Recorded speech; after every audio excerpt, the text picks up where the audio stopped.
Om Minimin Me Hum. Om Minimin Me Hum. Om Minimin Me Hum. Om Namah Shivaya. Om Namah Shivaya. Om Namah Shivaya. Om Tet Set Om. Om Tet Set Om. Om Tet Set Om. I am that I am, I am that I am, I am that I am, I am. I am that I am, I am that I am, I am that I am, I am. I am that I am, I am that I am, I am that I am, I am. I am, I am, I am, I am, I am, I am, I am. I am, I am, I am, I am, I am, I am, I am. I am, I am, I am, I am, I am, I am, I am. I am the master living here, free from doubt and free from fear, knowing now all good supply ever comes from realms on high. I am the master living here, free from doubt and free from fear, knowing now all good supply ever comes from realms on high. Blessings of Light. I'm Reverend Harrison Roy Hesketh, and you're about to see a lecture. When we begin the path, sometimes we do not know until we reach our goal. Sit back and intensify now your attention, concentration, observation into a meditative state, and open your contemplative and superconscious natures to absorb. It's a privilege and pleasure to be back here in Vancouver, British Columbia, giving this class this evening on color awareness. There is two sides to power. One side is personal and the other side is impersonal. The personal side has a bunch of names. The impersonal side is color. And when a ray comes, you can take it at an exoteric or esoteric quality to that ray, meaning an outer or inner consciousness to that ray. And it makes a difference on how you are taking the color and on what level of the path you're on to what the color interpretations are. So we're going to start from very basic color awareness and work into more integral color awareness as we go through the evening. And there'll be one point where we will work with color in a way that you can find out every time someone says your name what color spectrum is being sent to you, because your name has a color, your address has a color, your telephone has a telephone number has a color. Color is in the aura, and color is levels of consciousness. And as you go through various levels of consciousness, you accumulate color in your aura. The accumulation goes on in the inner auric field, and the expression is in the outer auric field. So within you, you have stored color consciousness from the time you were a baby coming into this dimension to your present age. You have stored within you and in your brain a rapport to particular vibratory rates, which is the color spectrum. And you will react out of that color spectrum that you've gained, for if you do not have it in you, you cannot give it out. You must have it within in order for it to come out.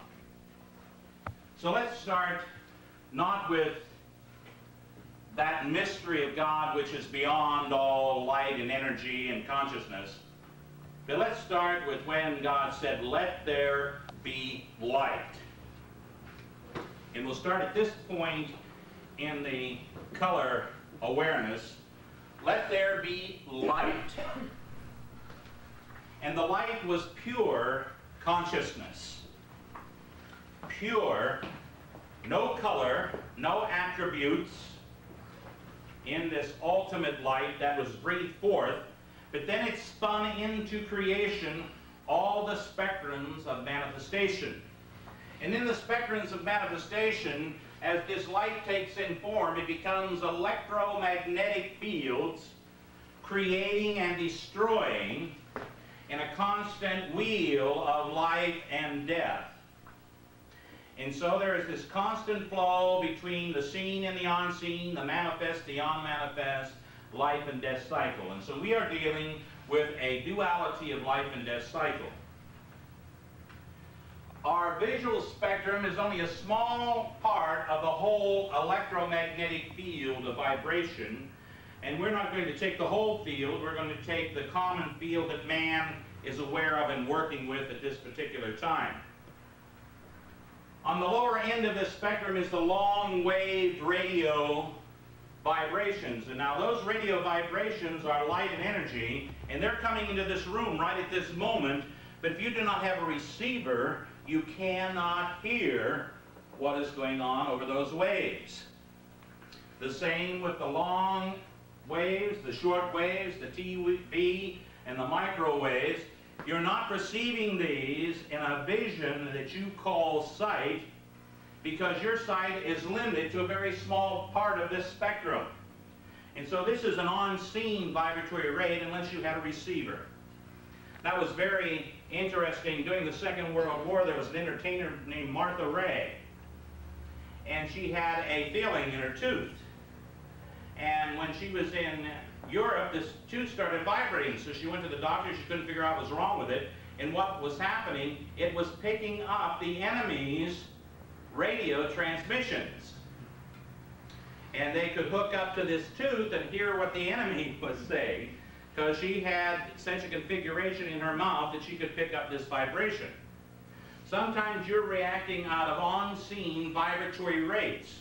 Emotions is unseen vibrations. Mind is unseen vibrations, unless you can expand your sight into those planes of awareness. But most of us are limited because we believe we can only see so much. And many times you were told things that you perceive, that's only your imagination, don't pay attention to it. So you put a filter in your mind saying, don't pay attention to that, and you have cut out a lot of sensitivity and a lot of vibrations. By the people around you and the way they act, they have also programmed you to pick up certain vibratory rates. You can hear your name called clean across the room, but if another name is called, it is very vague to your perception, because you are attuned to the vibratory rate of your name. When someone is talking about you, you can pick this up. Even if they're not in the same room, many times you just know that someone is saying something about you, because when they mention your name, they have to visualize you, and they touch your field of consciousness, and if you are awake and aware, you can hear what they're saying. Sometimes it comes as a little buzzing in the ear. On the higher part of this wave, just before sight, is called infrared. And this infrared rays, when you are awakened to this spectrum of sight, you have what is called night sight. You can look into darkness. You can see in a room in darkness. And there was one time in the training when we were working with Tibetan mysticism where we had to attune to seeing in the dark. And in order for us to pass the test, they would put a lot of bodies laying all over the room, and then you had to walk through the room without stepping on anyone. And so that was proof that you could see. Now this type of seeing can be with the physical eyes, but it's not necessary to use the physical eye, because you can use another eye to see with, and we'll talk about that eye later. But the infrared is just on the edge of your physical sight, and when the period of dusk comes, just for a short period of time, your eyes are adjusting to the night. Inside of your eyes, you have what is called rods and cones. Rods and cones. And we'll be talking more about this in our aura class. The rods of the eyes are nerve endings that are blunt on the end, like a rod. And they pick up darkness and light. The cones are pointed and they split the spectrum and they pick up the color awareness. The more you activate the color awareness, the deeper on this cone your perception becomes, starting with red and ending up here in the deeper violets and purple colors at the end of this spectrum. So on this cone, you have the rainbow bridge, and that's the way you see color. Now there was a point when man came to this planet, all people don't see color the same way. They found that the Aborigines of Australia saw water as brown and the sun as a hole in the sky. And they believed that the light came through that hole in the sky.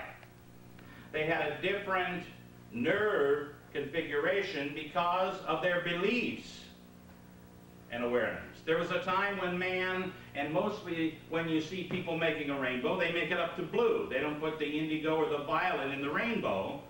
They're in this 5-color spectrum awareness. And when you ask someone to visualize indigo, a lot of times they say, what is indigo? Because they do not have a depth of perception to perceive that color. They ignore it. And so you've ignored a lot of colors and a lot of awarenesses. And you may have driven down the street and said, oh, did they just paint that house? And a person riding with you will say, oh no, that house has been that color for years. And so, well, I thought that house was another color. What you're going to do with your aura is when you look out at the world, you're going to color the world by what you have in your aura. And you're going to see the colors a little differently and the conditionings of your aura because you have to look through it to see the world. And if you have one or the other of these rays in a predominance, you will color the whole world with that ray, with that color, with that light, as you look at the world. And each one of these rays trigger off the vibration of a different vibratory body. On the higher part of this site, and we come into an ultraviolet ray. Now these rays are increasing on the planet at this time. And when you get into these ultraviolet rays, you can come into X-ray vision. Now that's great for healers. When I first got into the vision, I could look and see everyone without their clothes, and then without their skin, and without some of their organs, and their nervous systems, and I could fix my gaze into different depths of perception of that body to look when I was working with healing, and I learned to do this when I was healing. It's a different way of looking at individuals. You can look at the bone or skeleton system, or you can look at the muscles, or you can look at the circulatory system, the respiratory system. You can look at all the glands, or you can look at all the organs. You can look at the nervous system. You can look at the lymph system.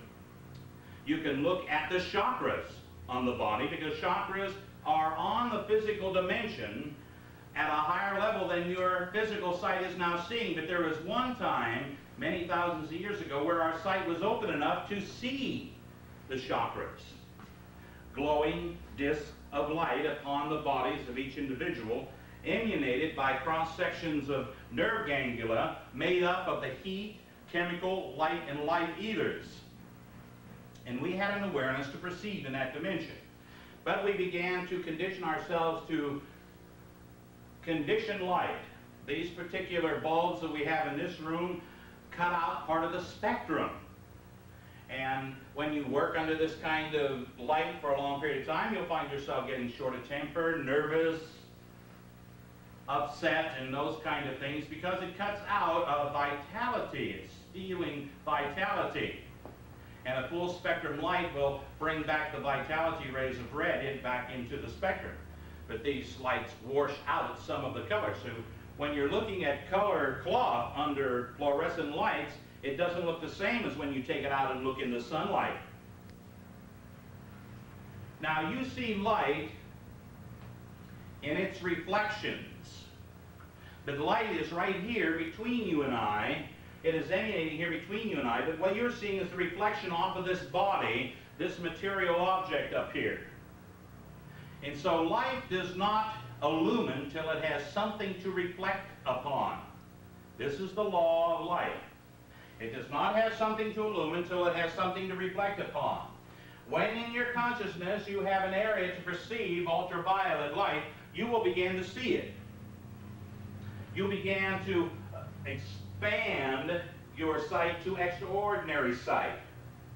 It means it isn't what is ordinary, what everybody else is doing. It's extraordinary. It isn't supernatural, it's extraordinary. It's beyond the ordinary state.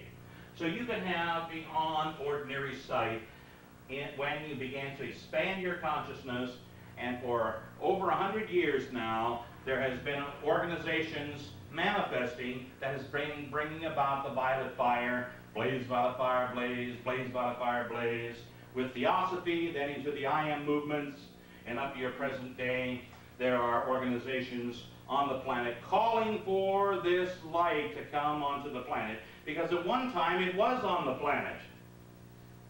And with this has been an increase of a clairvoyance, a clear vision, a higher perception of light and energy.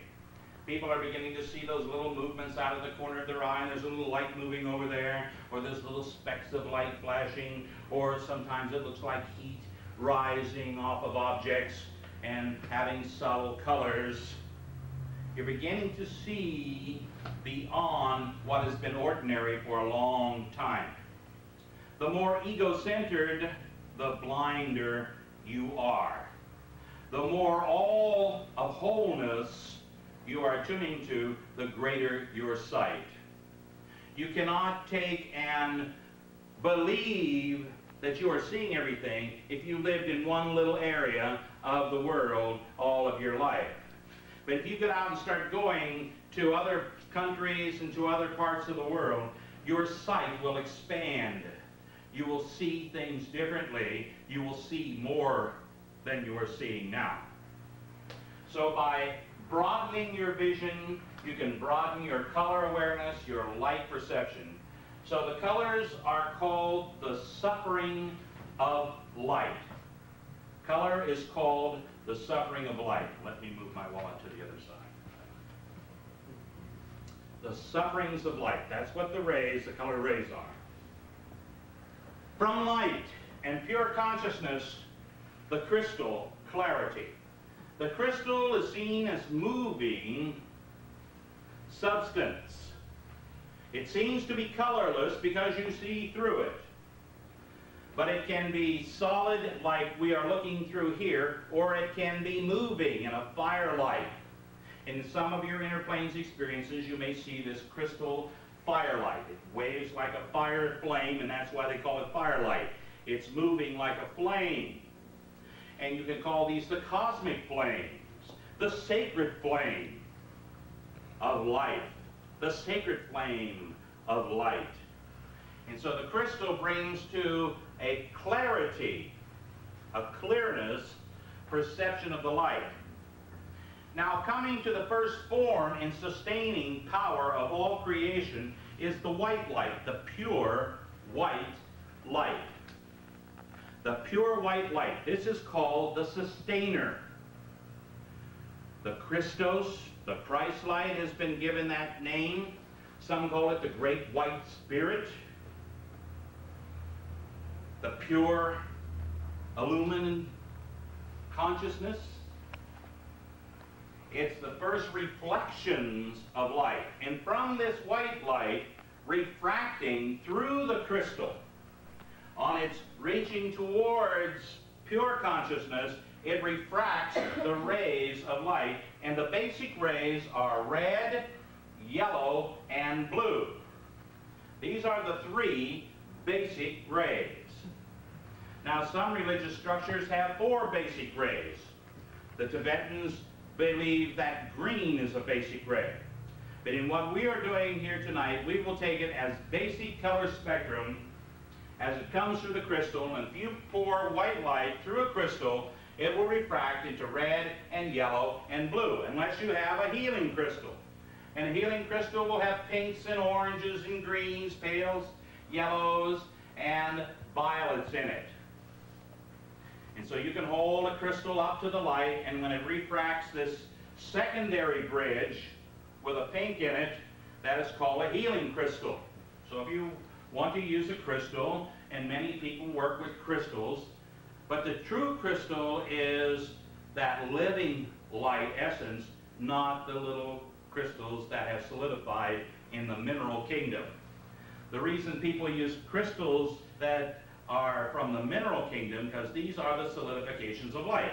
Just as a ruby is the solidification of the red ray, and the citrine is the solidification, or the topaz is the solidification of golden light, and the emerald green light, and the sapphire blue light, and the amethyst violet light. We can use these to attune our consciousness to ground that particular ray to ourselves. So some people wear a violet crystal. In itself, it has no power. It has to have mental and spiritual tones to it to have full alchemy.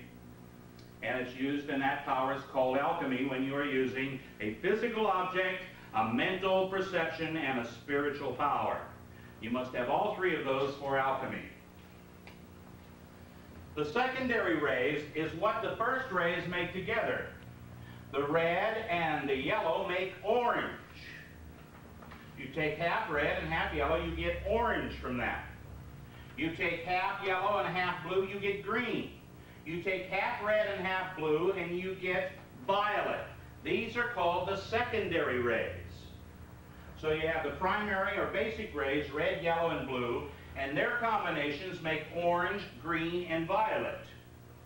And when you take an equal portion of red and yellow and blue, you come with a third color, 1/3 of each of these. You come to indigo, which is the color of unity, unifying power.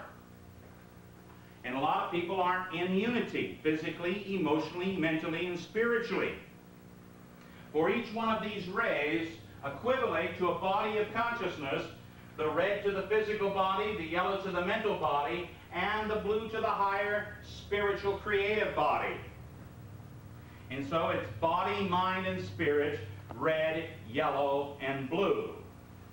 And people that are using these particular rays, predominantly red, is physically orientated. The ones that are using yellow are predominantly mentally orientated, and the ones that are using blue are spiritually orientated. The red uses fixed forms, the yellow uses pliable forms, and the blue is a free form. And you'll find that people that are blue kind of space out a little bit, and people that are red get very grounded, and people that are yellow want to figure it all out. In the combinations, as these move towards the white light, the red moving towards white is pink. The yellow is a pale yellow, and the blue is a sky blue. And so these are higher pastel colors, and so you have a pastel rainbow when these colors are lifted up towards the white light. And you'll find that a lot of religious people in the past have used these pastel colors. One of them, Catherine Kuhlman, was one that used the pastels. Her dresses were pastels, and she came out and she talked very distinct about God and the power, and was very high in vibration. So she held attention beyond the ordinary. The colors you wear is due to your moods, your feelings, and your consciousness. And you will put these colors on. One day you'll say, oh, I look good in this color. Another day you'll look in the wardrobe and say, yeah, doesn't fit me. Sometimes you see somebody has a dress or a shirt on, you say, God, that sure doesn't look like them. Because they're not in that vibration. And another time they can wear it, someone will go and say, oh, that looks perfect on you. So as your moods change, your color and the way you put color on will change. If you were to run around in white for a while, you would find yourself purifying in all levels of consciousness. White is a purification. It brings you out of the suffering. It brings you into a pure state. To wear white is very difficult because you might get a little smudge on it. You might get a little dirt on it. You have to be very careful when you're wearing white. And a lot of renunciates that renounce the world will put on the white cloth, the white clothing, and go out in the world. It shows up everything that is not pure. Any other color will be shown up by white. Black is the absence of color. It is a power seeking, and it takes the identity of all colors. Black is a, should be thrown out of the wardrobe of anybody that's on a spiritual path. Some of the priests wear black because they want to move and draw people in that are suffering in darkness. And the law is alike attracts alike. Some of the Buddhists wear grays and browns. Some of the monks wore brown to get closer to the earth. Brown is used colors. And if you start mixing your little Play-Doh together, pretty soon you have a gray or brown ball there because of the mixing of all the colors together. It's when everything is mixed all together. You'll find if you use your intellect physically over and over and over, red and yellow over and over and over, pretty soon you'll find brown. Brown is a slow vibration, a slow, methodical, grounding earth vibration. And if you're on the path to higher consciousness in this age, you want to be free from the earth. In past ages, we wanted to be ground to the earth. Now we want to be free from the earth and from the earth bonds and the laws of the earth. So browns and blacks and grays are not to be worn in the spiritual aura. Grays put you on the edge of darkness and light. A lot of people that have fear, you will see gray in their aura. Some play close to death and they use gray. You'll see psychics that are on the line between life and death and looking into spirit wear grays. If you take that to silver, it shows an active individual. And you must keep polishing the silver or it will turn black. And it is a psychic reflective power. It's not an open and direct power. It is reflective. And if your reflections get too much into the darkness, your silver will turn black and you will find yourself getting into problems and don't know why. You'll have fears and don't know why. You'll have strange experiences going on around and don't know why because of this silver color. You have to be very clear, very active in keeping that polished, doing rituals to throw off negatives constantly. The gold, on the other hand, is an open and direct and a mastery color. Gold, over the years, will stay shiny and bright. It is an open, reflective, or an open and direct energy rather than a reflective power like the silver. Your silver hand is the right hand and your gold hand is the left hand. Your silver brain is on the left-hand side and your gold brain is on the right-hand side. They switch as they take in the body. The right-hand brain controls the left side of the body and the left brain controls the right side of the body. There's a switch in polarity in the head centers on the nervous system. Now when you take these colors between the basic ray and the secondary ray, you come up with a fire orange between the red and the orange. You come with the yellow and orange, you get a saffron color. You might see a saffron robed being that is balancing energy between the orange and the yellow, between the emotions and the mind. Turquoise is a higher color coming into the green. In between these two, between spirit and the psyche, between the mind and the spirit is the psychic power green. Between the blue and the red is the spiritual color violet, bringing spirit into action, and this gets to a rose violet when it's taken up in this spectrum here, which is the love of spirit, the rose violet. Pink is an innocent childlike nature unless it is in an adult that has lack of emotional control, and then it is in maturity.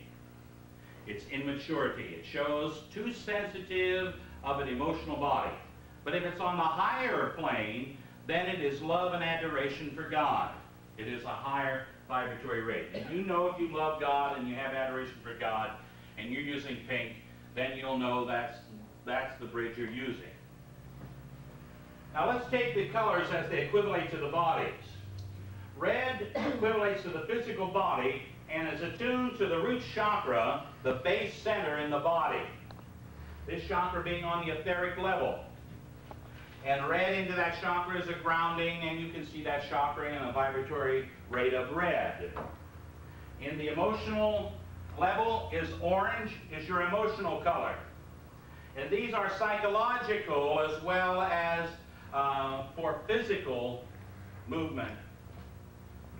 Yellow is a mental color, green is the psychic color, blue is the creative color, violet is the imagination or individuality, indigo is the cosmos or universal color, white or gold is in the center of the crown, and it is for mastery, and it deals with the part of the brain that controls the rest of the brain. In fact, if you look right at the center of the head there, and inside the brain is called the fissure of Orlando, which has a form, it looks just like a physical body turned upside down, with its feet sticking up in the air. Some call that the place where the tree of life comes in. And in the white light, this is above you. This is a chakra that is in the etheric above the physical body. And then you have your interdimensional color, which is crystal, and this is between all the planes, and it's for interdimensional and time-space movement. And then you have your pureness, which is of God consciousness, and this is beyond sight. It has no attributes, no colors, and awareness in it.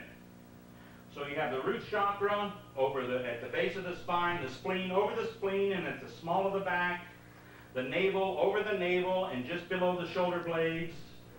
The heart is right over the heart and just above the shoulder blades. The throat chakra starts in the front and ends in the back of the neck. The brow starts at the front and ends at the atlas. The crown is in the pineal gland, starts at the top and ends in the pineal gland at the top of the head.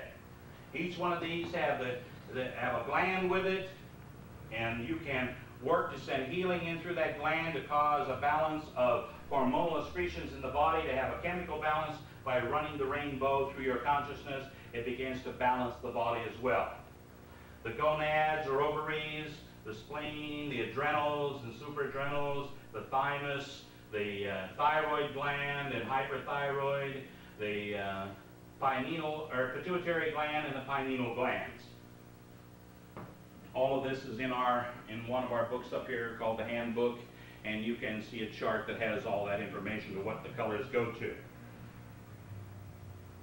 There is also another bridge if you are on a higher development that has white at the root chakra, gold and ruby at the spleen, violet at the navel chakra, pink at the heart chakra, blue at the throat, green at the brow, and a light yellow at the crown. So light yellow can be crown chakra instead of navel chakra awareness. And the poise and balance of perception is on a hierarchical bridge, meaning a higher vibratory rate, a spectrum of light that is higher than this light red, orange, yellow, green, blue, indigo, violet, which is the earth spectrum. And now I said indigo violet because the brown chakra and the crown chakra has both indigo and violet in both of them. They have indigo and violet in both of those centers. And so sometimes we are seeking to have freedom of seeing, so we have violet at the brow, or unifying of our individuality, then we have an indigo at the brow. If we want to have freedom of our spirit and spiritual freedom, we have violet at the crown. If we want union with God, then we have an indigo at the crown. And so sometimes you will see indigo violet or violet indigo switched here for that particular reason. Because on those levels of consciousness, they are the individual merging with the supreme consciousness, an individual manifestation, becoming one with the all-pervading oneness. You will put on the colors of your personality mainly, unless you are consciously working to change your awareness, change your consciousness. And then you'll wear the colors of the consciousness that you want to get balanced in, and you begin to wear those colors more and more. During your life, your color awareness has changed. If you look around you, your automobile, your clothing, the colors of your room, the colors of the business where you work, all have an effect upon you and are an outcropping of your personality and your awareness. One time I was asked to come into an office in Hawaii, and it was a man that had a real estate business, and he had a lot of blues and greens and violet in the office, and he couldn't understand why the people weren't getting out to work. So we turned and we put some yellows in there, and we put some reds in there, we put some orange in there, and they speeded up and was able to speed up the work. Because these colors that are above green, green and above, slow down on our passive energies, and green and below are active energies. So these first three rays create an activity, while the higher rays up here create a passivity. And so that's the difference in these rays. You go into a restaurant and they usually have some nice reds in there and some stimulating colors. But they found out if they painted, when you went on an airplane ride, if they painted yellow in there and didn't have any of the other warmer colors in there and just put yellow, people would get airsick. But if they could put some blue or some red or some grounding for the lower or passive energy to calm the person down in there, then the people weren't getting airsick. And so we hardly hear of any airsick anymore. One time I worked for this catering company, and I catered the Oakland Raiders. Their talk room was painted red, and they painted the talk room of the visiting team blue. They went to the Super Bowl that year. What kind of colors are around when you are getting information makes a difference in your awareness. Stimulating colors will cause an action and activity to bring those into a deeper awareness, give you more action. If you have too many blues around, then that's passivity. And you need a passive area of consciousness if you're working with creative areas. But now let's talk about these colors and things that can happen. First of all, the color spectrum here, the center of the spectrum, if you look at the Chinese colors of red and yellow and green and blue and orange and these colors, they deal with the center of the spectrum. Those were called the Tao, or the center color. It's called the psychic bridge for those that want to get the center balance. As you deal with them towards black and they get darker in their colors, this deals with the personality. When you get these colors to the lighter, it deals with spirit. So you can tell if the person is more personality oriented or more spiritually oriented by the shading or tint of the color. Shading is towards personality, tint is towards spirit. Becoming lighter in the colors is more spiritual. Getting more shade in the color with black makes it more personality orientation. So when you're reading color awareness, you can tell the persons are spiritual or personality oriented by the colors that they are wearing. Now let's see how we're doing in this room. Now do you all feel a little uncomfortable or something? Okay. Now that we got you fidgeting, because you say, well, this is the color I wear all the time. Well, I don't always dress like this. I mean, I like those other colors too. You'll justify your position if you are intellectually oriented. This doesn't have a reason and logic. It has reaction to vibration. It comes at a higher abstract level. Color is at the abstract mind. Color is at the abstract mind. So when you meditate on colors, you are raising your awareness from the lower fields into the higher abstract mind, into the higher levels of consciousness. That's why the Rainbow Bridge, and it's as a meditation tool, is a dynamic tool, because it pulls you up through the heart center and into the areas of contemplation and creativity and into prosperity. But guess what happens to this creative if they have emotional problems? Let's draw another wheel up here and show you reverse polarity of color. There are 6 basic colors with indigo in the center here, which is an equal portion of these.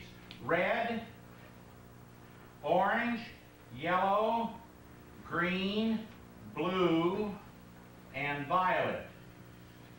The opposite of red is green. The opposite of orange is blue. The opposite of yellow is violet. The opposite of green is red. The opposite of blue is orange. The opposite of violet is yellow. If you are having emotional problems, orange, you will pull out of your creativity, your inner peace, your higher mind, and you'll be pulled to a lower level of expression. So it's the worst thing can happen is for a creator to get upset emotionally, because they start losing their ability to have that free movement of creative power flow through them. Because orange wants to attach to everything. It wants to hold on to things. It wants to feel good. And if it is not feeling good, then it will take away and get stuck energy away from this blue. And when you try to go to peace, whatever's hanging you up emotionally will keep pulling you back down, down, down, down in energy. And creators may say things like, don't argue with me because you're pulling me down, and don't feel that way about me because that pulls me down. Don't do those things because it pulls me down to the lower centers. Pulls them out of the higher consciousness, the higher areas. Those that wish to be clairvoyant, which is violet ray, but they are intellectualizing, they want to figure it out, they want to use reason, logic, correlation, calculation, assumptions, conclusions, comparison, judgments, opinions.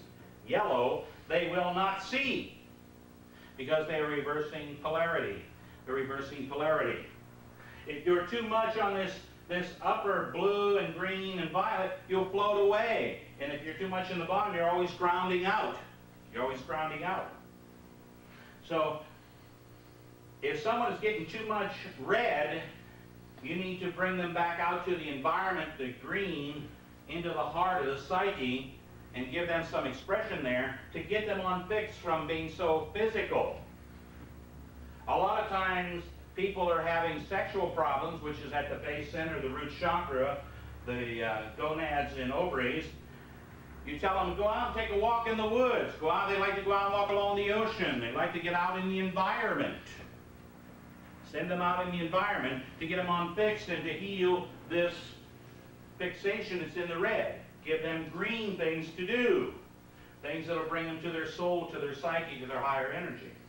Those that are getting bound up in the emotional energies, you need to give them some creative things. Go out there and go someplace where you can be peaceful this weekend, where you can just let all those things go that's hanging you up emotionally. So a lot of times we send a person to a place where they can have calm and they can have quiet, out away from all the vibrations and sensitivity. Those that are having intellectual problems with all the systems, because see, yellow is systems, and it deals with all these systems.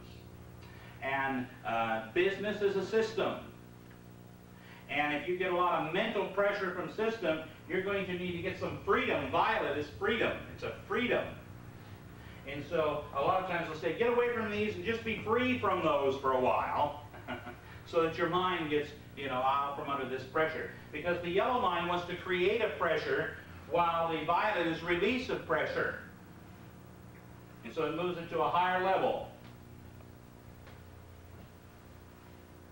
If somebody is getting a pain in the okuli, as the Hawaiians call it, we called it the bum when I was a kid. If you get a pain in the bum, well, it's because you have bound up energies here at the root chakra. If you get a pain here at the small of the back or upset over the stomach area in this side over here, orange emotions, emotional energy gets stuck. And so your orange, you need to raise the vibrations of the orange ray here to on-stick this energy. A lot of people getting this pain right here at the small of their back is stress into the old spleen chakra, emotional stress. Emotional stress. Sciatica and hip problems are at the root chakra, but right there at the small of the back, that's emotions. And a lot of people say, oh, that gives me a pain there, you know.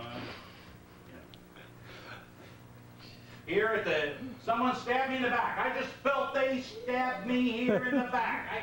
I get that thing out of there. The old yellow right there at the, below the shoulder blades is where the old yellow comes in. And if somebody is hitting your mind over and over again, you'll find problems there at the small of your back or right in the stomach area, in the center of the stomach area. They're just making me sick over this stuff. Other ones are there at the heart area. This is the green when the psyche gets stuck. This is also environmental consciousness, what's going on in the environment. And when we talk about environment, we don't just mean nature's environment. We mean the environment that your physical body is in. The environment that you put your emotions in. The environment that you put your mind in. The environment of your creativity and the environment of your individuality. The environment of your soul when we talk about environmental consciousness. And so, environmental consciousness can, right, that's right up here, you see. And everybody's carrying a load. Oh, I just know that. I mean, they just start carrying that load, boy, and it gets heavier. I just can't figure this thing out. Sometimes when I get old, I carry the world on my back all my life. I just know those things. So, how about those that can hit in the old throat chakra? Someone's going against their truth, their reality. They have said the wrong thing, and it's disturbed their inner peace. Inner peace problems, they can hit at the old throat chakra. Here at the brow, there's the seeing, the inner seeing, the imagination, and awareness. And you'll start watching people on what they cover up. And what they cover up, what chakra they are covering up, because they don't want any energy to go in that chakra. Oh my God, don't put that stuff in there.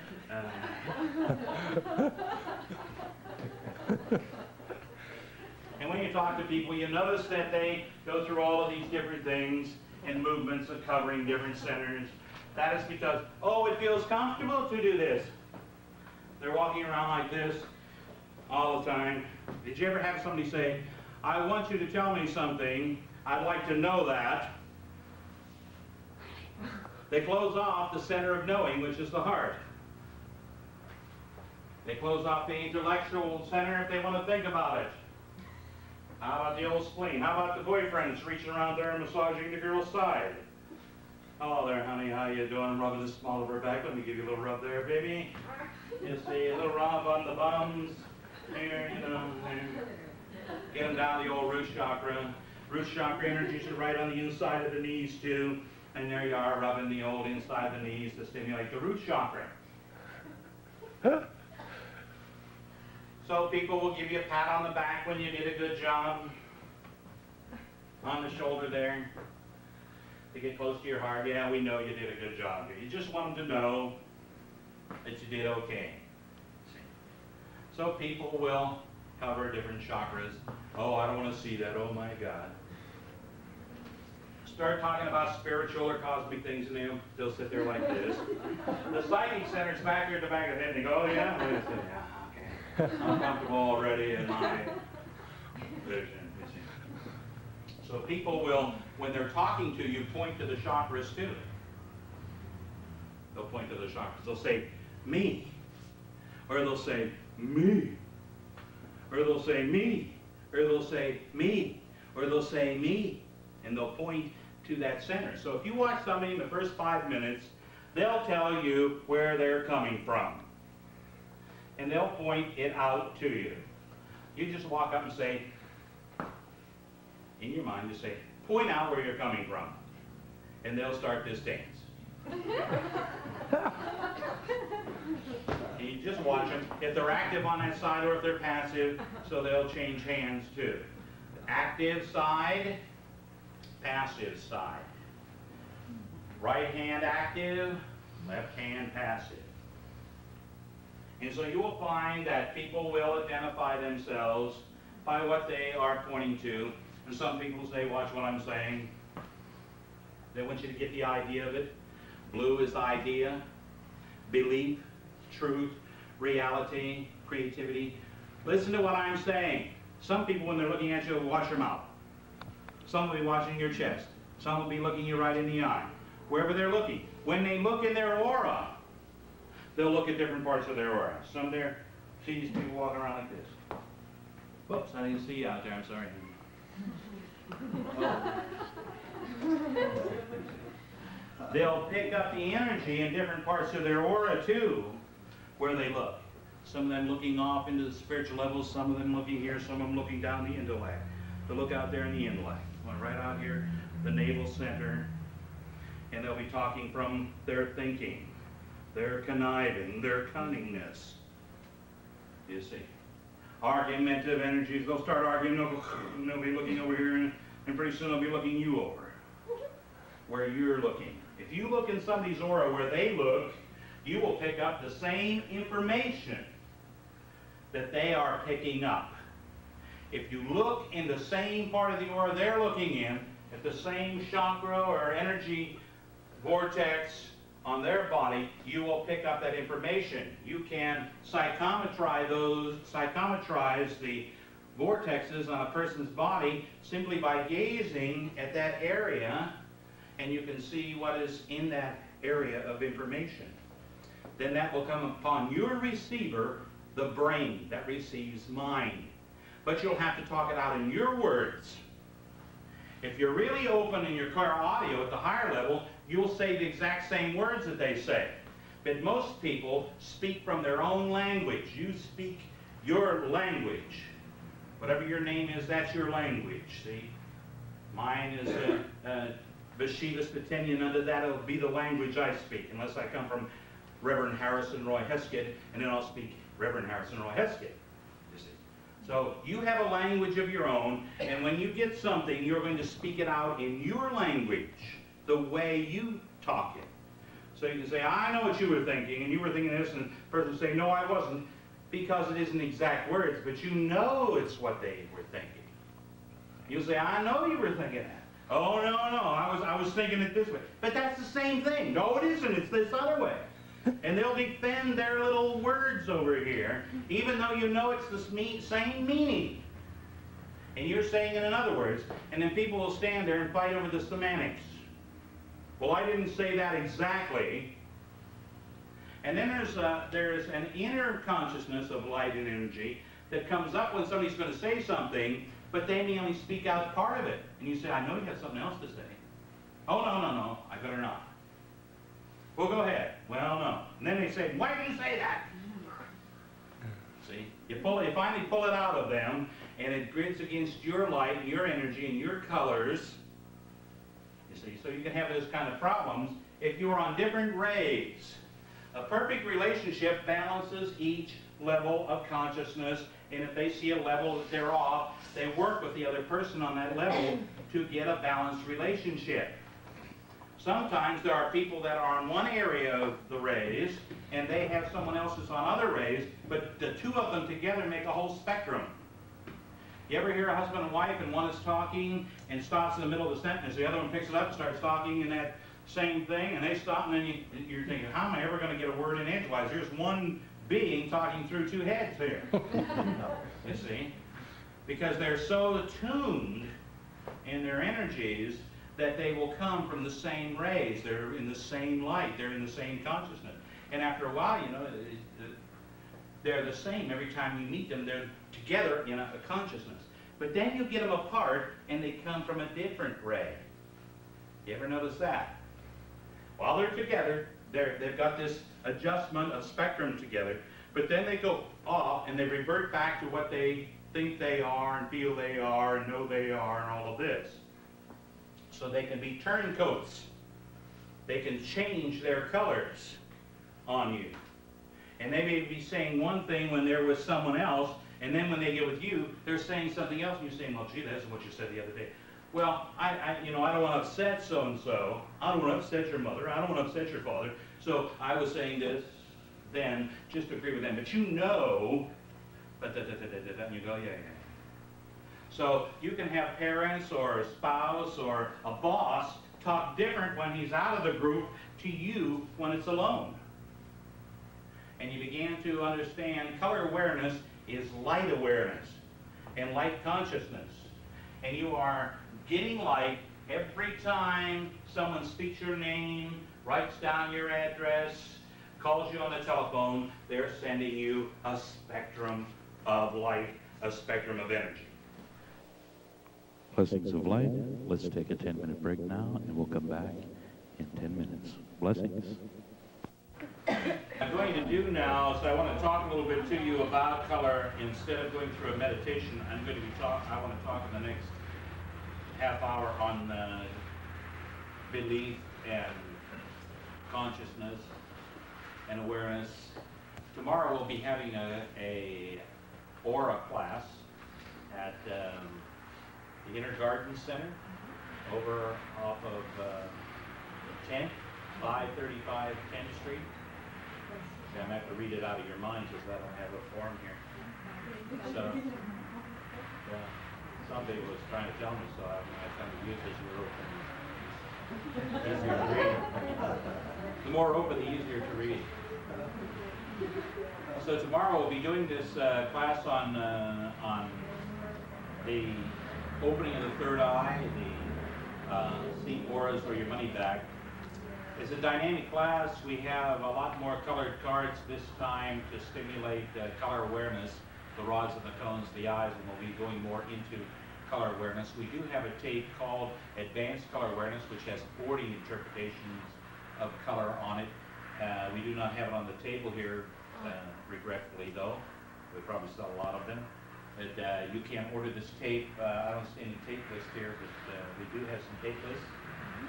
So if you want to get a tape list of some of our other tapes and that, you can see Gerard, he has tape lists available that have a lot of our releases on. But we've already released another 60 tapes for teachers, counselors, healers, that we recorded at a retreat up here in 1985 called the Supernatural British Columbia, which was preparation of a vortex to bring in the expo too, which we were sent here by the Brotherhood to work on that vortex, and we're working on some of it now. So I'm doing a lot of ritualistic work around the area.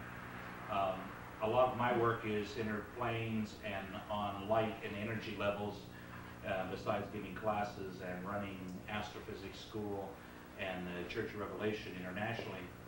I'm a light worker on the planet, and so we're to heighten the light awareness of the individuals, and color is now coming into a clearer language among the people, deeper understanding. Color gives depth to perception.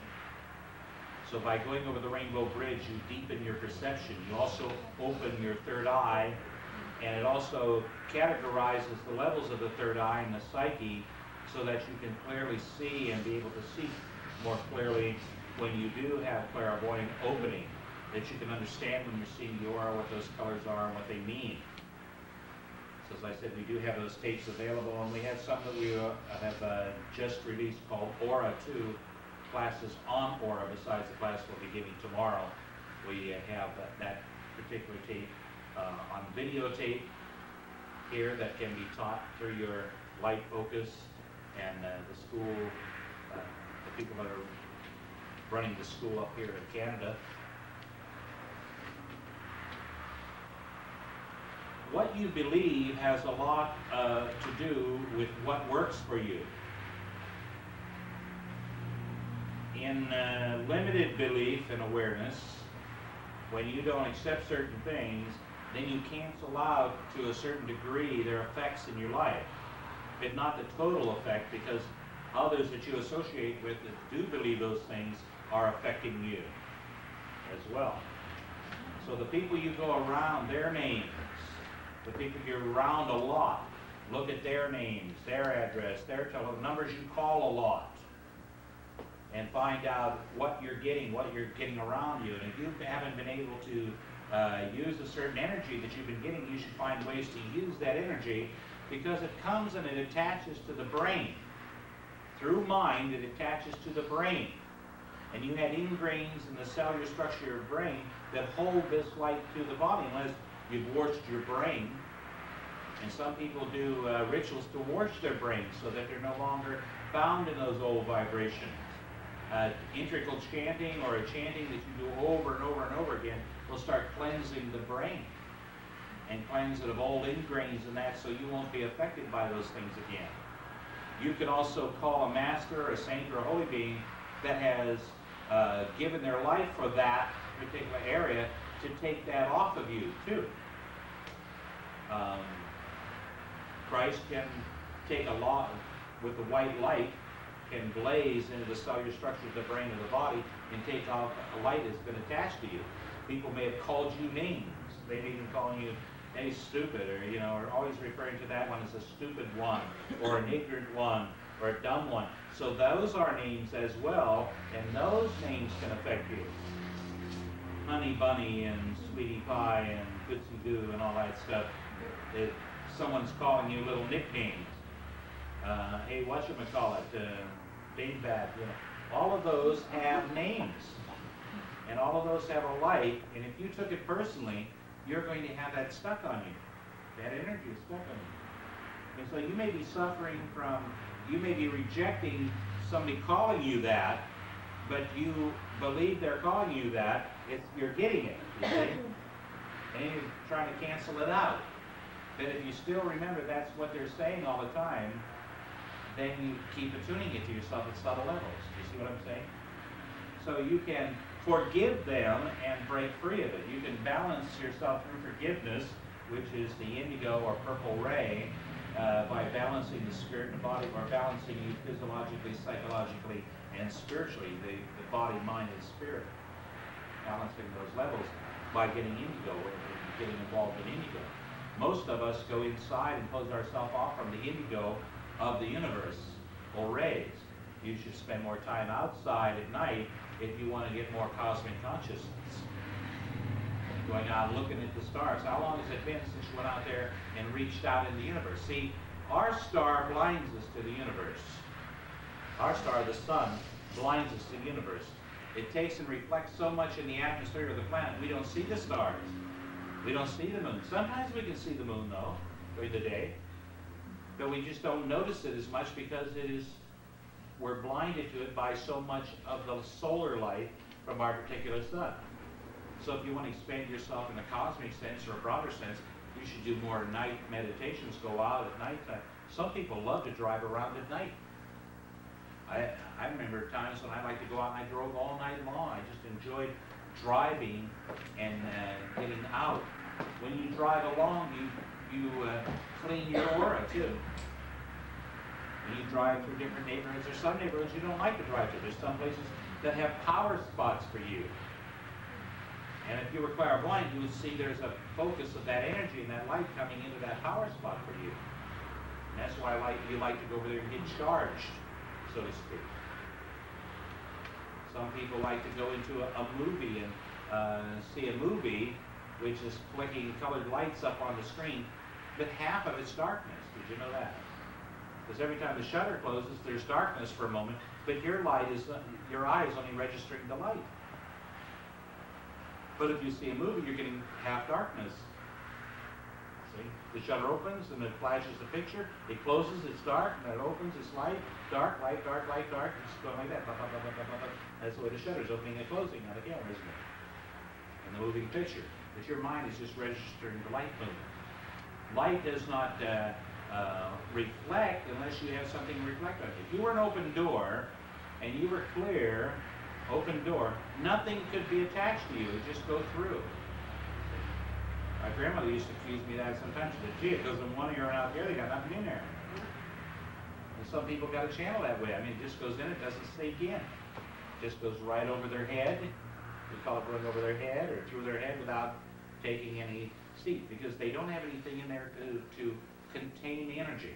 If you've been losing information in a particular area, you may need to start concentrating on that color and stay in your brain and radiating your brain so you can capture that information. You see, if you've been not having enough physical consciousness, you need to do some red meditation. And if you don't have enough mental consciousness, you need some yellow meditation. And if you don't have enough spirituality or creativity, you need to do some blue meditation, you see, so that you can have something in you to capture those vibrations. That's why we go over the whole rainbow bridge equally, and we give each color an equal vibration, so we begin to balance ourselves on all levels of consciousness. Your physical is no more important than the emotional, and your emotional is no more important than your mental. None of those have any more importance than others unless you give it that importance by dwelling on it. If you dwell on emotional things, a lot of times you're getting that energy. And if it's negative or bad towards the personality, then you're capturing that denser light. Sometimes I'll be reading an aura and I'll find a burnt orange in there, which is a bittersweet feeling where the person, they like some things about what went on, but they don't like everything about what went on, but they're still taking the whole thing personally. And so, oh, that was such a great guy, he was so wonderful and everything, but he argued with me and he hurt me when he said certain things. And so now you have bittersweet, don't you, feeling about that. And so then you will be hesitant sometimes to move into an area because you have a restriction in you. You should see what color that is and raise its vibration. Bring it back to the clear ray or the center of the hue. If you're having emotional problems, go out and get a real nice bright orange. That's the first thing the yogas put on you. They'll put on that orange, that bright orange, that center of the hue of orange to bring you to emotional balance. Because when you get in the solar spectrum, there's no orange. When you get off the planet, you go to spirituality, orange is no longer, emoting energies are no longer considered. You're dealing with divine grace, golden ruby, see, which is a divine grace, and that moves energy between the mind and the body. By grace it moves, not by you emoting. Energy, movement, emotions, energy, movement. And energy can be going from the mind to the body or from the body to the mind. So if you're having some obstruction of getting your thoughts into action, your goals into action, you need to clear your orange ray. See? You need to clear your emotions. Stop holding on to those old emotional patterns. See? Red is form, orange is patterns, yellow is systems, green is categories, and blue is cycles. And you're learning a lot of metaphysics. Well, also the earth red, water orange, fire yellow, air green, ether's blue, the 5 elements. So maybe you like to get out in the sun a lot because you need fire. You're having trouble with your mind and you're not getting enough of that ray for your mind, the fire, because the sun is a fire. It's a furnace in space. It's a hydrogen furnace, isn't it? Hydrogen atoms there impacting into the center, and they're impacting at 60,000 degrees at the center, or 60 million degrees at the center, and 6 million degrees on the surface of the sun. And then it radiates out into the universe, and it has sometimes these flames of fire go out hundreds of thousands of miles out into the universe and back. And those flares come and they affect the planet Earth here, and they affect your mind. And so fire affects your mind. If you're having emotional problems, you should drink more water or take more showers, go swimming a lot. If you're having trouble with your thinking and that, you should be using some cayenne pepper in there, some spicy foods to get you going. See? Get out and get some fire. Get out in the sunshine. See? If you're having trouble in your environment, get out there where the air is blowing. Would you like to stand on the hill and doesn't that feel good to your heart? Environment will clear your environmental consciousness with some wind. Do some breathing. That'll clear that too, see? So, there's a lot to this, to color awareness. It has a lot of associations, and it's relatively new in this time period. It's not a new science by any means. It's one of the first that were on the planet. Light and energy, healing and light energy awareness, and that is the first healing and light and consciousness that was on the planet. Man dealt more in that area and responded to the light. But you can say red, but you try to describe red to somebody. Describe orange. You know, for a blind person who never saw it. Because it's an abstract, higher form of consciousness. I can close my eyes and see your auras as well as I can with my eyes open. Because color awareness and seeing is not limited to the physical eyes.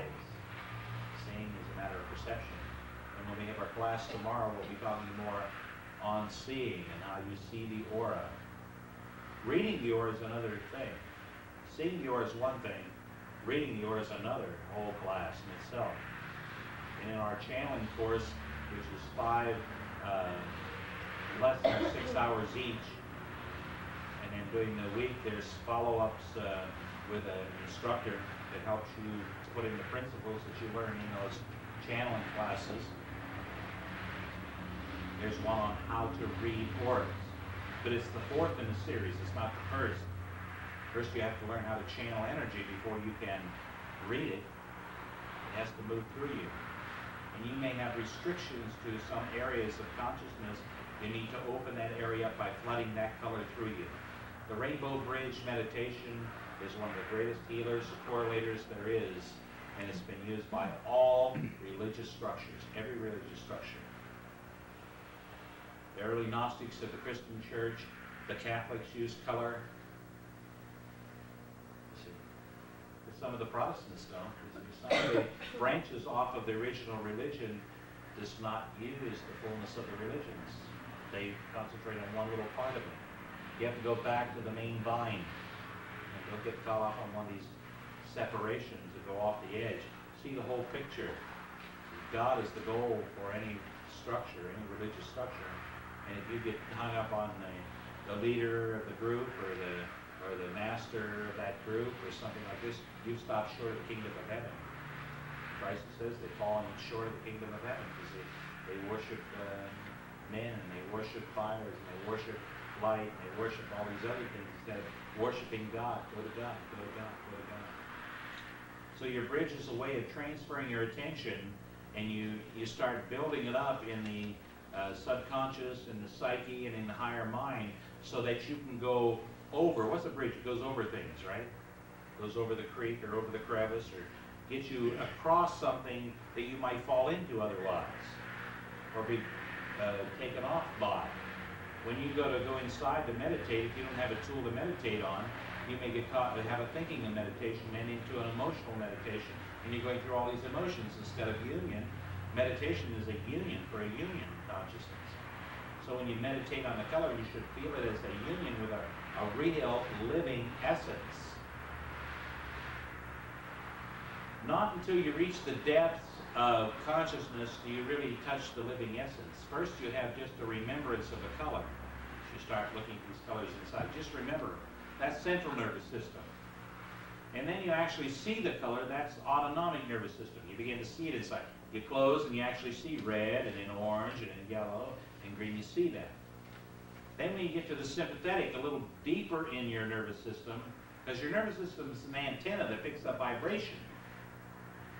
And the color is coming over your nervous system. The dialogue going on a TV show is sending out all kinds of spectrums of light. It's constantly changing, but it may have one overall theme that's going through there, one spectrum that's constantly hitting you, one ray that's constantly hitting you, you see? And then you take that program to heart, or you take a movie to heart, or you read a book. You run colors through your mind by reading a book, by the music you listen to. What are the keys? G, red. C, A is orange, and B flat is, or B sharp, I should say, or B flat. B flat is yellow, and B is green, and C is blue, and D is indigo, and E is violet, and F is ultraviolet, and F sharp is pink. D sharp is indigo violet. So the sounds that are coming to you also are sending you color. What kind of music you listen to. This planet is a blue planet. It is spinning and it's making the sound of the key of C. The predominant color on this planet is blue, the sky and the water. And there's 76% water on the planet. And then you have the sky, it goes all the way around, it's blue. See? In the night, it's clear. So this is a blue planet. It's not green, it's not brown. It's like a marble when you're out in space. If you're ever laying on the edge of the atmosphere, you'll find that the Earth turns faster than the atmosphere. So the mountains going through the atmosphere stir the sky. The mountains stir the sky. You may not have looked at that point of view. So you have to expand your awareness if you want to expand your perception. And by doing the rainbow bridge over and over again, you expand your conscious awareness, which then expands your point of view. You become more tolerant and tactful in things. You see, as you do the bridge over and over again. It begins to put everything in perspective. And you may have been predominantly on a yellow ray and thinking. You need to do the bridge every day just to keep balance. Yes, we have tapes called the Healing Rainbow Bridge. To go over and over so you can listen to it, to go over and over. And we play the key of C, and we have an open C on our harmoniums constantly. And the blue is an anesthetizing ray that calms the nervous system. So people say, the music feels calm. Some people who want to be real active don't like my music because of the C, the key of C, constant key of C. And all the things I play come off the key of C. And it's going 42 to 52 beats a minute, which is the meditative, contemplative heartbeat. And different heartbeats, the faster it goes into the lower chakras, the slower the higher chakras.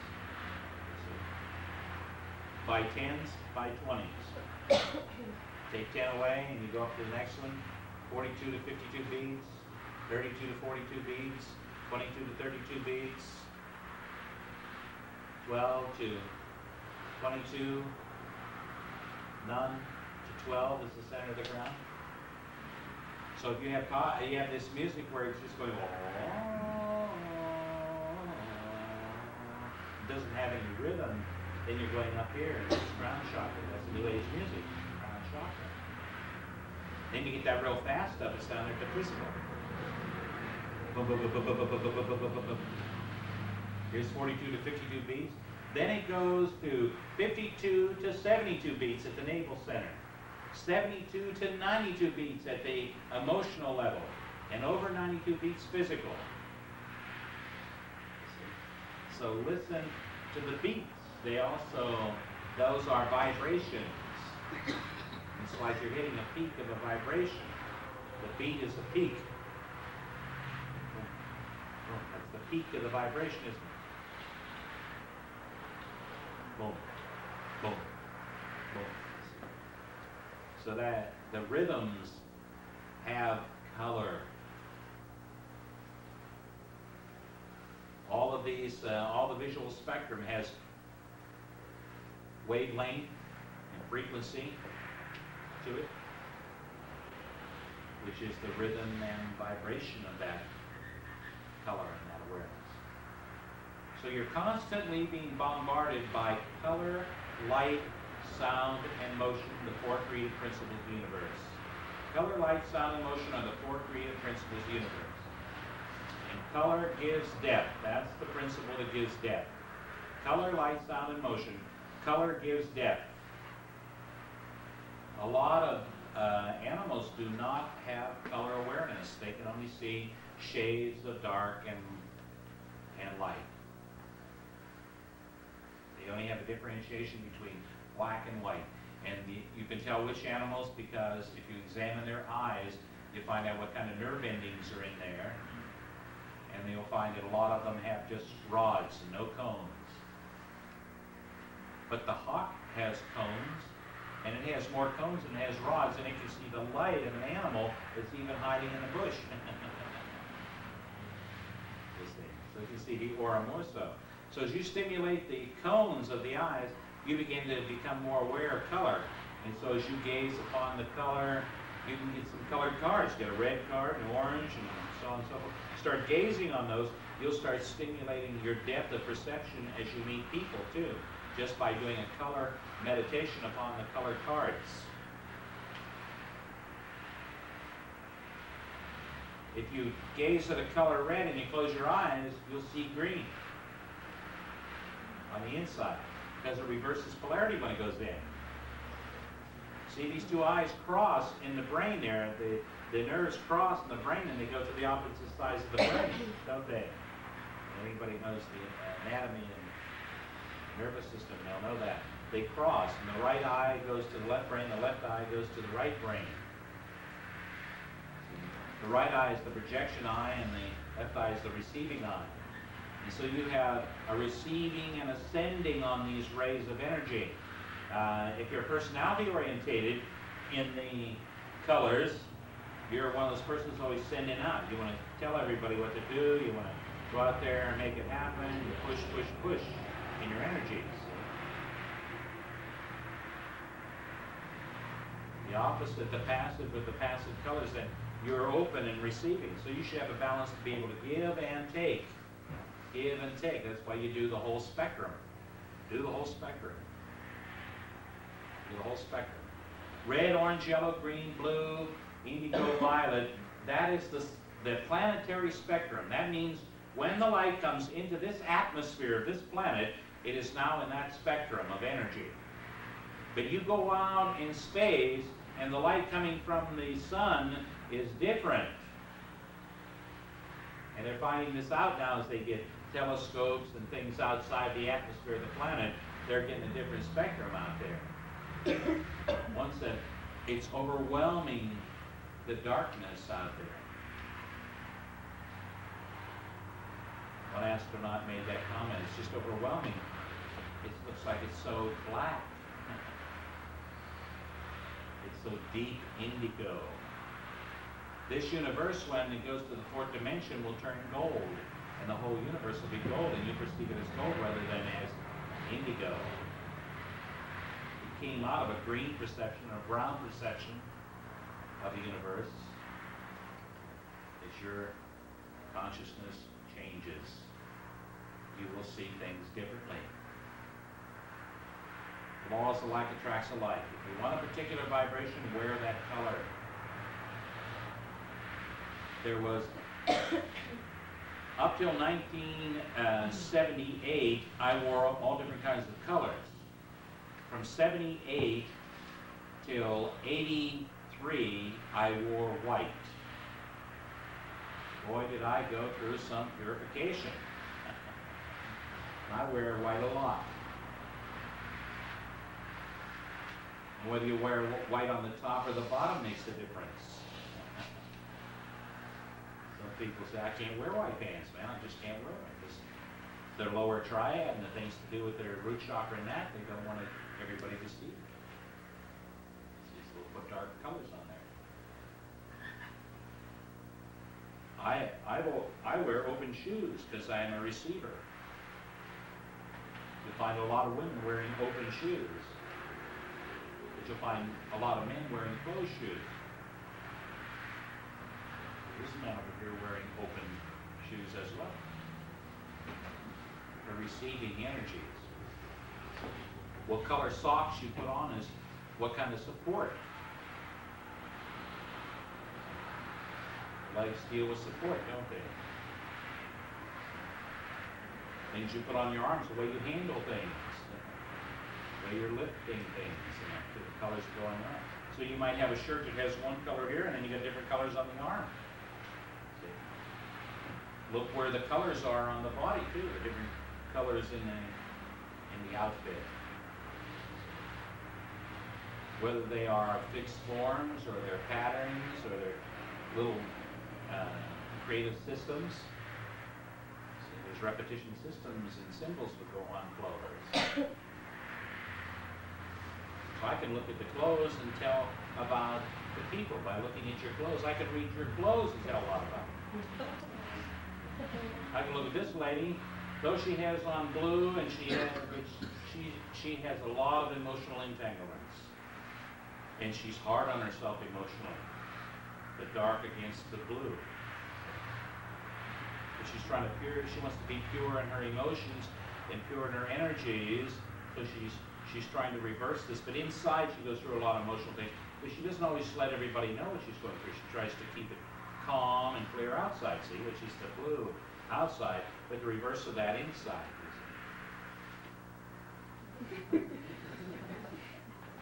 So your colors, tell a lot about you. And the mood and the different patterns and things of the colors, see? Here's someone balancing her higher and lower mind, but she's going through a lot of spiritual understanding, and she wants to get it clear. That's a hierarchical pale yellow on her feet. So she wants clear understanding, and her toes are coming through her shoe. She wants to get open. She wants open understanding. So she's trying to get it open, right?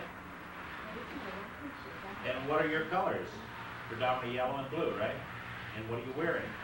Yellow and blue. So you're finding yourself, aren't you? Blue and indigo.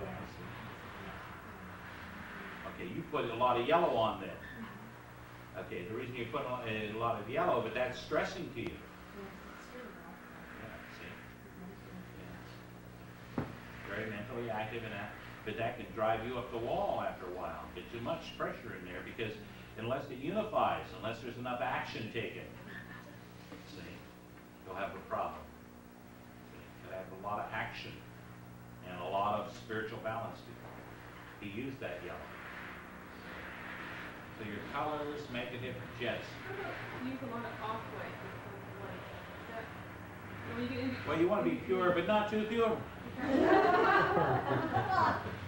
want to be pure, but you don't want anybody to think you're a real Puritan, right? You want to get along with everybody. Yeah, so they use a little off. But if it goes towards the gray, if it's a gray-white, then it has a little fear in it. If it's a blue-white, then it's a creative purity, you see? Creative purity. So the tints of the pastel, the color. Then there's also, there's a red rainbow. It goes from the darkest red to the lightest red. That's a red rainbow. Then there's an orange rainbow and a yellow rainbow. So that expands the colors out from the center. Then you have a rainbow that goes from red to orange. You have red, red, red, orange, orange, red, orange, orange. You see? There's a rainbow in there, isn't there? There's a rainbow between each of the rays. So you have a rainbow that goes out to the side. You got a rainbow that goes up. My son works for Apple Computer, and they just brought out a Macintosh that can give 64 million color shades. I didn't even know there was that many colors. And I says, how long would it take to get that program out? Just start changing those colors, you see. And so you have the dense vibration, they're the lower colors. They have more pigmentation, they're denser, heavier. And as you go up the spectrum, the colors become lighter and less dense and finer in their energies. So someone at red has got a heavy, dense energy at the physical, but somebody's violet's got a fine energy at another level, you see. Why would some people wear gray? Gray is on the edge of black and white. It's on the edge of black and white. And it's fear. Gray is fear. It's a fear of loss because it's falling towards the black. But some spiritualists use gray to see with. But the true seeing of black and white is done from the crystal, not from being on the line in between. The gray is a no man's land of color. It's like it's not life and it's not death. It's like hanging out in the middle there. You don't know, you don't know, you're not sure. It's uncertainty and those kind of things. Is that why businessmen are supposed to wear like grays and navies and things? Well, a lot of them are indecisive in that, but most of your businessmen that have power wear black, dark indigo, with stripe for money, because they get a balance of the three fields to have prosperity on all levels. So you see a lot of them with indigo, the ones that are up in upper management. It's the show-off guys down the lower management, middle management that play with the light blue suits and the greens and all this. See, but there's a whole class of businessmen. The indigo and the dark blue represents authority too. You see, a lot of the police have that color, don't they? Mm-hmm. See, because it represents authority. It has authority over the three fields. It's an authoritarian color. Purple's a royal color. If you notice the queen or the king, they'll have a beautiful purple robe with white flecks in it, which is the power of the cosmos. Deep purple with the white flecks. That's the cosmos, isn't it? It's the stars and the universe. That's a cosmic consciousness. And that's a we talk. We talk from we when we're in indigo in those. We talk we, not I, me, and mine. And the queen will say we. We've decided this. Because she talks in unity with all the people. She talks for all the people. We do that, you see. And so the royal language is we are us, because it talks from a unity. And if the king doesn't, or the queen didn't say that, then you know they were on the ego side. You see, and they were talking for themselves, and the people weren't always with them. But the one that uses the we talks from unity.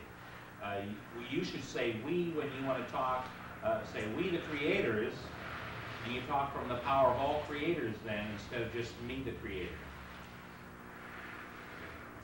We the singers, we the writers, then you have a universal power, and you have access to the universal mind to a universal power then. You see what I'm saying? Is there any last questions before we close now? The Indians use the drums a lot. Right, rhythm. Right, is that a lower color then too? Is that Or the different beats. The chakras, as I was saying, had different beats. Yeah, 42 to 52 beats, and boom, boom. Slow beat, taking them up here. War beat was boom, boom, boom, boom, boom, boom, boom, boom, boom, boom, boom, boom. Hey, yeah, yeah, yeah, yeah, yeah, yeah, hey, yeah, yeah, yeah, yeah, yeah, yeah, hey, it's a fast beat to bring the root chakra energy, to bring stimulation. You never hear them going to work with, hey, hey, hey, hey. They had emotional and physical beat to get action. You see? Some of them when they're marching, the drum roll. Let's create action, and everybody goes, acceleration of energy, vitality, the red ray, out of the people. If someone was being killed, they go, boom. Say, hang on. Yeah. Yeah, when I first took the 9-month course, you only emphasized wear white, because you were uncertain about Right. wear white. Wearing white for about 3 years bore the pressure. Going back to the other color clothes, the pressure's level. Right, because you weren't living up to white if you had a pressure. If you're wearing a color and you feel pressure, it's because you're not letting the energy flow to that level. You see. I feel very comfortable in white. I feel real good in it. I don't feel real good in black. I have a hard time with black. I can't even wear blacks, browns, or grays. They don't feel comfortable on me at all. I'm comfortable with those levels. The bright reds, bright orange, the blues, light blues, gold. I wear, I wear other colors on the top. Higher up, but I always seek to have a foundation of purity and creativity in my blue shoes. So my shoes are blue. If you notice, all my shoes are blue. These ones have been all over the place. They're almost worn out. Look at that. Any last question after this? It's now 10 o'clock and we need to close up. Let's say a little prayer.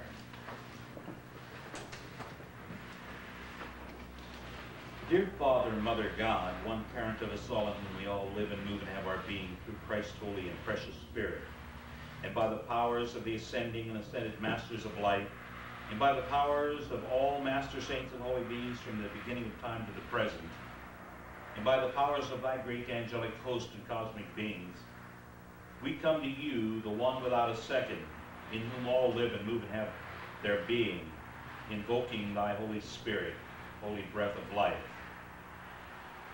God, breathe tranquility upon our souls, that we may be illumined and enlightened. Let us be radiant beacons of the rainbow light to bring balance to our countries, our homes, our cities, our jobs. Let there be a balanced awareness in humanity, and let the rainbow eye in each individual be opened, that they may see on all levels of consciousness. But let them have the freedom to act out their individual rays and expression. We thank you, God, and we praise you, God, for this group and these classes here in Canada. Let this light and this circle grow.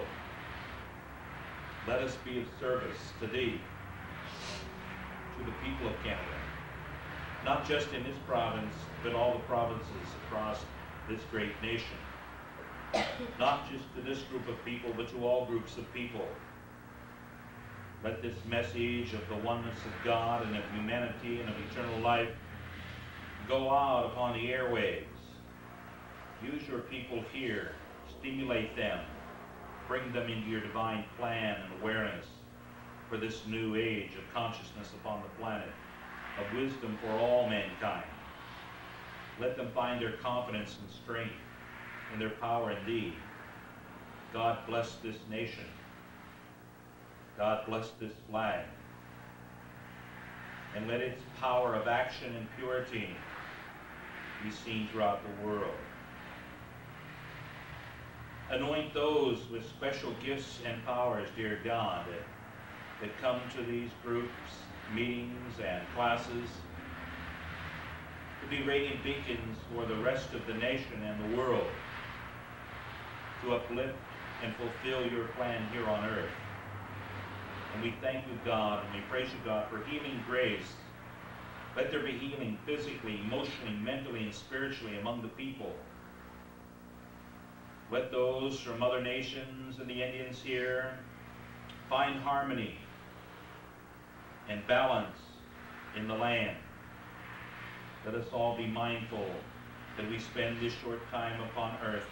Let us treat it as a place of thine, divine, and respect the elements and use them wisely, the minerals, and use them wisely. In all the substance of this great nation, let be used in a wise and fruitful way, that the people can grow and become closer to thee, physically, emotionally, mentally, and spiritually. And we ask that all weapons of war upon this planet now be supernaturally disarmed, and that war consciousness shall dissolve in the mind of humanity, and let love and peace in the violet fire now take its power and plan upon this earth, giving spiritual freedom to all people and all beings, to know thee, to walk with thee, God, to talk with thee, to see and hear and move in your consciousness and awareness. Wherever sustained in thy holy presence we pray. Amen and amen. Holy. Blessings of light. May God's great Holy Spirit guide you. May you all live and move and have your being in the light. Blessings of light. Thank you for coming. Wish to buy some tapes, you can, and help support us. Meditation. Blessings of light. We love you.